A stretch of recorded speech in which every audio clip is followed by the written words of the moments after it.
Population du Grand Nord, jeunesse du Grand Nord, il y a quand même des choses qui devaient toucher notre sensibilité en tant qu'humains. Il y a des choses dont nous devons réagir. Il y a des choses qui portent atteinte à notre dignité. S'il vous plaît, suivons cet extrait-là et revenons après. La peur d'un pouvoir nordiste est réelle. Et nous devons considérer l'éventualité d'un pouvoir nordiste comme un péril grave. Voilà pourquoi les membres du club Esingana ont tout fait pour écraser, pour broyer Marafa Hamidou Yahya. Article 15.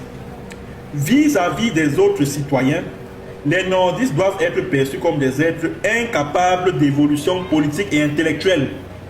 Des moutons, entre guillemets, pour être plus précis. Vous entendez ce qui sort de la bouche de Esingana.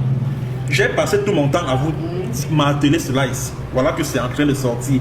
Et à travers ce que vous entendez là, chers compatriotes, vous pouvez imaginer ce qui se prépare dans ce pays-là qu'on appelle Cameroun. Article 16. Aussi longtemps que possible, nous devons éviter l'émancipation politique et intellectuelle des nordistes. Vous entendez ça? Pour cela, nous devrons veiller à ce que les élus politiques nordistes soient toujours illégitimes. C'est pour ça que vous voyez des gens comme les Kawa et Djibril.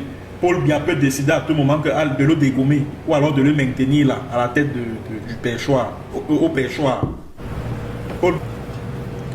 Article 17. Frauder, écoutez, hein. Article 17. Frauder aux élections est le moyen le plus sûr.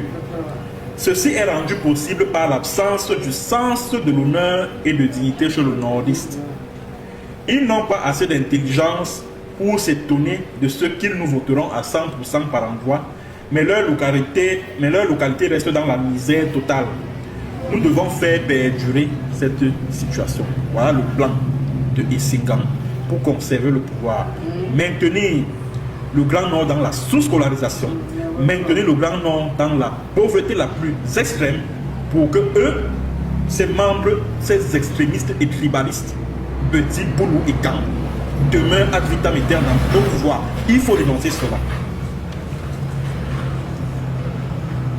Article 18. Il faut tout faire pour que les nordistes ne prennent jamais conscience de ce qu'ils seront les premiers bénéficiaires d'une décentralisation poussée ou du fédéralisme. Même le dernier d'entre eux devra être convaincu que le changement de régime signifiera sa perte.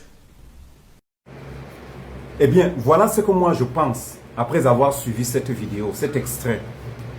Nous pouvons certainement penser à la manipulation parce que nous vivons dans un pays où les gens sont payés pour manipuler. Ça vient et ça va dans tous les sens, c'est vrai.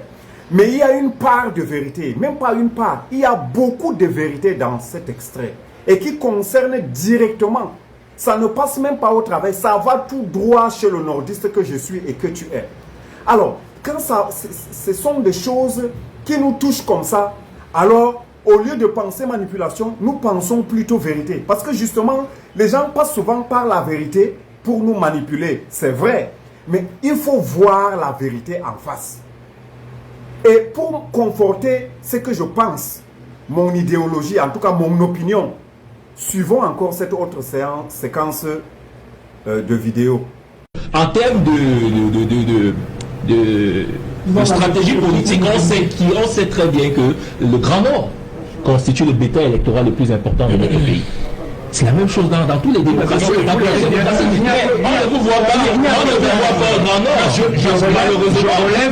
Je relève pour ceux du Grand Nord qui nous suivent, oui, que vous les avez traités de bétail. Ça sort de votre... Non. Bon, maintenant, après avoir suivi cette autre vidéo, dites-moi, voilà ce que moi je pense, personnellement.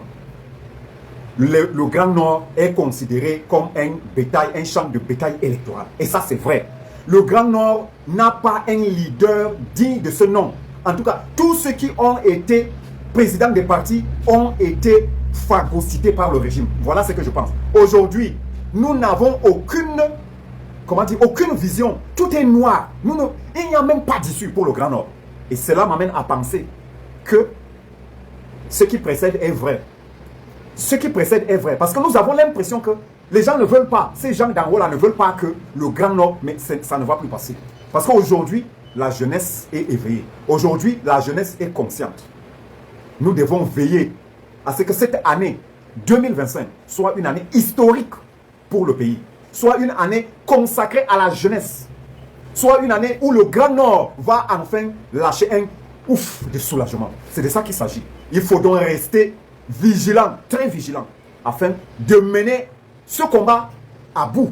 C'est de ça qu'il s'agit.